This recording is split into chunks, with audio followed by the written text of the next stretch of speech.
الحمد لله الذي أخرجنا من ظلمات الوهم وأكرمنا بنور الفهم. أشهد أن لا إله إلا الله وحده لا شريك له، وأشهد أن سيدنا محمدا عبده ورسوله الداعي إلى السراج المنير. اللهم صل وسلم وبارك على سيدنا محمد وعلى آله وصحبه ومن تبعهم بإحسان إلى يوم الدين. أما بعد، فيا عباد الله اتقوا الله، أوصيكم ونفسي بتقوى الله وطاعته لعلكم تفلحون. قال تعالى: أعوذ بالله من الشيطان الرجيم. يا أيها الذين آمنوا اتقوا الله حق تقاته ولا تموتن إلا وأنتم مسلمون. Sidang Jumaat yang dirahmati Allah, marilah sama-sama kita meningkatkan keimanan dan ketakwaan kita kepada Allah Subhanahu wa Ta'ala dengan melaksanakan segala suruhan dan menjauhi larangannya, serta melipat gandakan amalan dan ibadah kita kepadanya. Sidang Jumaat yang dikasihi Allah Subhanahu wa Ta'ala, alhamdulillah, kita bersyukur kepada Allah Subhanahu wa Ta'ala kerana kita masih lagi diizinkan untuk bertemu dengan bulan Ramadan pada tahun ini. Hampir seminggu kita berada di bulan Ramadan yang penuh syarat dengan segala kebaikan dan ganjaran yang dianugerahkan oleh Allah Subhanahu wa Ta'ala. Ramadan bererti panas terik, umpama panasnya sinaran matahari. Bulan Ramadan adalah bulan yang penuh dengan kemuliaan dan keistimewaan kerana ia bulan yang diturunkan Al-Quran, satu-satunya bulan yang disebut dalam Al-Quran, dan bulan yang dapat membersihkan diri kita daripada segala dosa sesama manusia dan juga dosa dengan Allah Subhanahu wa Ta'ala.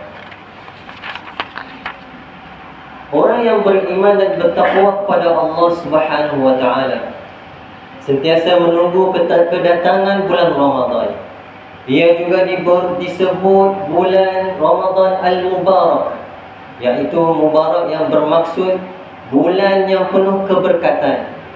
Kerana di dalam bulan ini Allah Subhanahu wa Ta'ala menjanjikan segala kebaikan, rahmat dan keampunan kepada hambanya yang beramal soleh, serta sebagai motivasi atau pendorong kepada umat Islam supaya melaksanakan pelbagai ibadah sebagaimana yang ditunjukkan oleh Rasulullah sallallahu alaihi wasallam dengan penuh tertib dan beradab. Cabaran yang paling besar bagi umat Islam di bulan Ramadan adalah untuk meningkatkan kualiti ibadah puasa itu sendiri. Namun begitu, banyak faktor dan keadaan yang mencabar dan menggugat umat Islam, seolah-olah bulan Ramadan sebagai ibadah luar sahaja, sedangkan ibadah puasa adalah untuk membentuk kekuatan dalaman. Oleh itu, umat Islam perlu dan sewajarnya memahami falsafah puasa dan hikmahnya selaras dengan Al-Quran dan As-Sunnah, serta mengelakkan daripada menjadikan puasa hanya sebagai adat, pesta dan tradisi tahunan sahaja. Sidang Jumaat yang dirahmati Allah sekalian, di antara ciri-ciri dan tingkah laku yang perlu dihindarkan bagi memelihara martabat puasa ialah: yang pertama, sifat malas dan lalai terhadap ibadah sunat seperti melakukan solat tarawih, bacaan Al-Quran, solat sunat tahajud dan sebagainya. Dalam kita melaksanakan ibadah kepada Allah Subhanahu wa Ta'ala, janganlah sekali-kali kita bersifat bakhil, kedekut, kikir, lokek dengan nikmat kesihatan sehingga tidak mahu tolong-menolong dan bantu-membantu. Ramai orang yang memiliki badan yang sehat, tenaga yang kuat, tidak mampu menghabiskan solat tarawih sehingga 20 rakaat. Walaupun ia bukanlah satu kefarduan, tetapi ia melambangkan nilai keimanan dan kesyukuran kita sebagai hamba kepada Allah Subhanahu wa taala. Bagi golongan bapa, bulan Ramadan ini merupakan peluang keemasan untuk mendidik anak-anak mencintai solat. Ingatlah, anak-anak kita akan menjadikan kita sebagai contoh kepada mereka. Gunalah peluang ini untuk mendidik mereka menunaikan solat secara berjemaah di surau atau masjid secara konsisten, agar boleh menimbulkan rasa seronok dan keselesaan mereka untuk bersolat berjemaah. Sidang Jumaat yang dirahmati Allah sekalian, perkara yang perlu dihindari yang kedua, sikap malas untuk berdoa kepada Allah Subhanahu wa taala. Sedangkan doa orang yang berpuasa itu akan dimakbulkan oleh Allah Subhanahu wa taala lebih-lebih lagi di bulan Ramadan. Firman Allah Subhanahu wa taala dalam surah Ali Imran ayat 133, A'udzu billahi minasyaitonir rajim. Wasari'u ila maghfiratin min rabbikum wa jannatin 'arduha as-samawati wal ardu u'iddat lil muttaqin. Maksudnya, dan bersegeralah kamu kepada keampunan dari Tuhanmu dan kepada syurga yang luasnya seluas langit dan bumi, yang disediakan bagi orang-orang yang bertakwa. Bulan Ramadan adalah bulan untuk kita memperbanyakkan amalan dan membersihkan diri, memohon keampunan daripada Allah Subhanahu wa taala.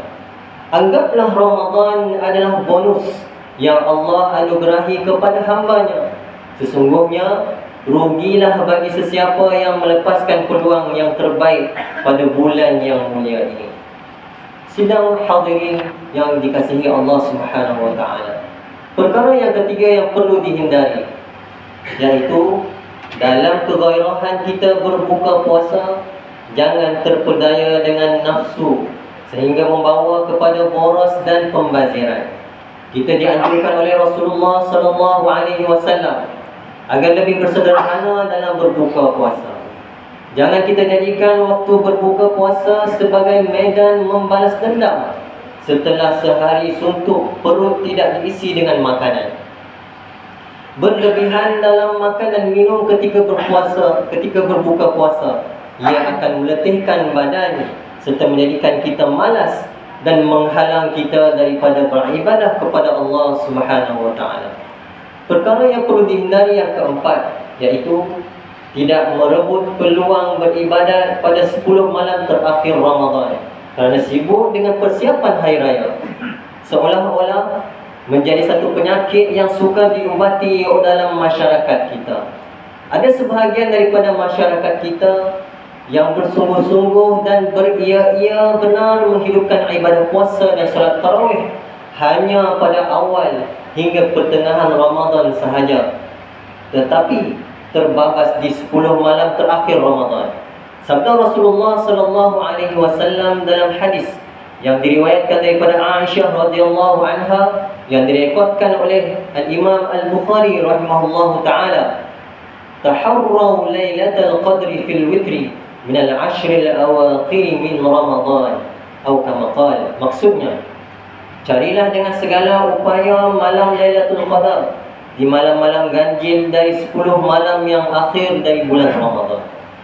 Sidang Jumaat yang dirahmati Allah Subhanahu wa taala, sebenarnya ibadah puasa merupakan faktor penyumbang ke arah kekuatan manusia sebenar. Ianya terletak pada 3 perkara utama, iaitu akal, rohani dan jasmani. Akal menjadi kuat dengan pembacaan Al-Quran, rohani menjadi kental dengan zikir dan istighfar, fizikal pula mendapat ketahanan melalui puasa. Hakikatnya juga, waktu adalah milik manusia yang berharga.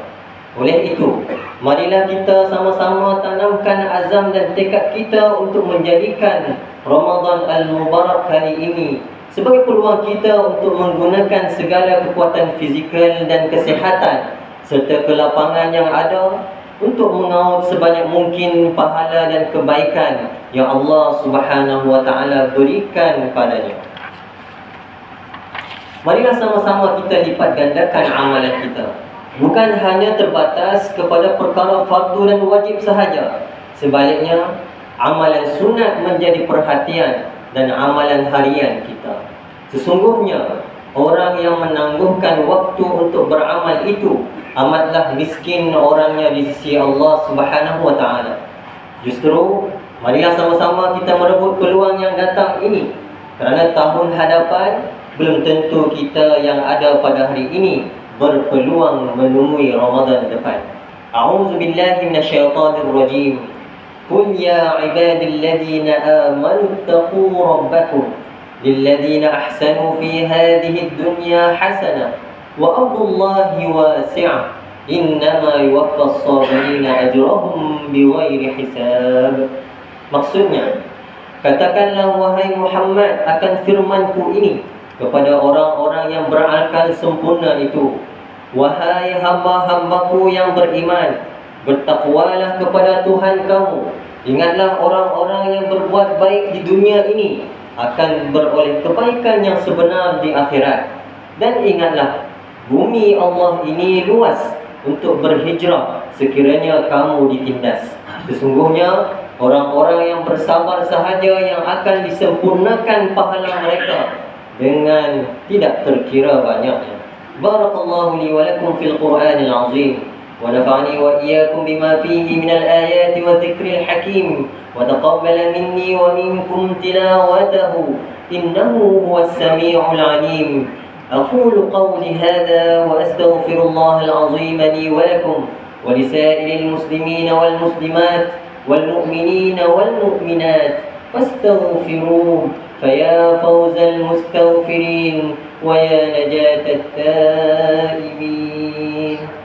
اللهم صل وسلم وعلى وعنه وتقبل وبارك بجلال وكمال الزيد عبادك الفضال أبي القاسم آت سيدنا مولانا محمد وعلى آله وصحبه وسلم ورضي الله تبارك وتعالى عن كل الصحابة أجمعين.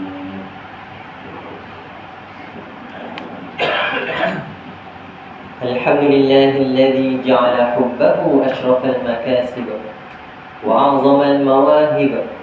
أحمده سبحانه وأشكره على نعمة المطاعم والمشارب، وأشهد أن لا إله إلا الله وحده لا شريك له المنزه عن النقائص والمعايب، وأشهد أن سيدنا ونبينا محمدا عبده ورسوله.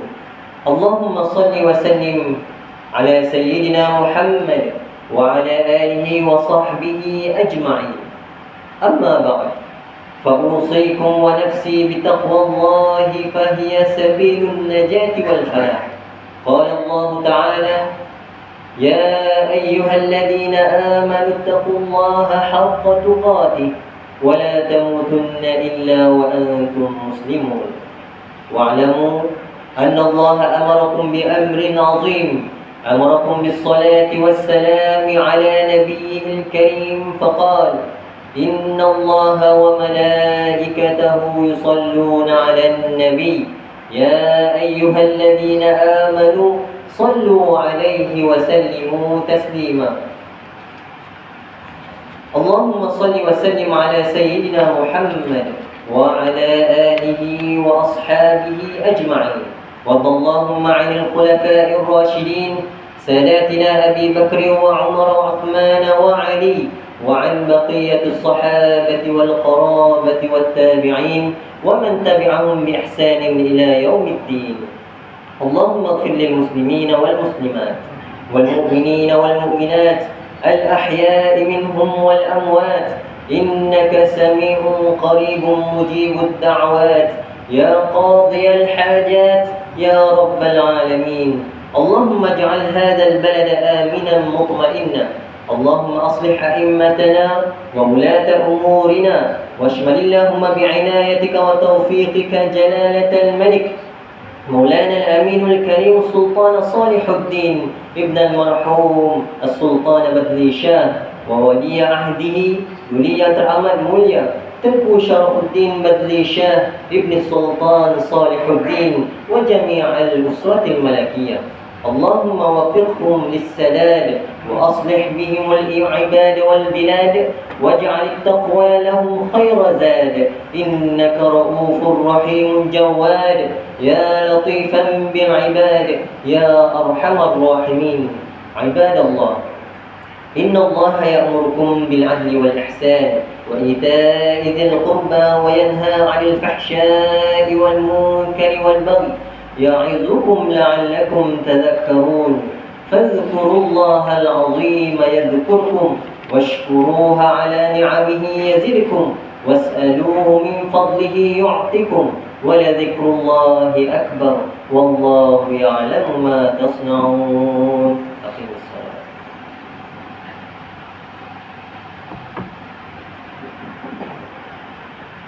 الله أكبر الله أكبر لا إله إلا الله.